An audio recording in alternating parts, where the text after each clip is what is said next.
বাদশাহ জুলকারনাইন এমন দাপটশালী বাদশাহ ছিল যে ইতিপূর্বে বাদশাহ জুলকারনাইনের আগেও কোনো দাপটশালী এমন বাদশাহ পৃথিবীতে আসে নাই।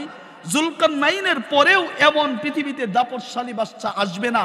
কেমন যেন তার আগেও সে শ্রেষ্ঠ ব্যক্তি ছিল, সে দুনিয়াতে আসার পরেও কেমন যেন শ্রেষ্ঠ ব্যক্তি।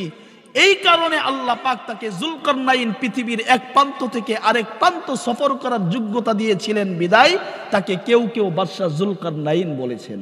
বাদশাহ জুলকারনাইন ক্ষমতার অধিকারী থাকার কারণে তিনি একদিন চিন্তা করলেন, আল্লাহ পাক যেহেতু আমাকে ব্যাপক এক ক্ষমতা দিয়েছেন, এই পৃথিবীটা একটু ঘুরে দেখি। খুব ভালো করে বুঝবেন, এই পৃথিবীটা একটু ঘুরে দেখি কেমন দেখা যায়।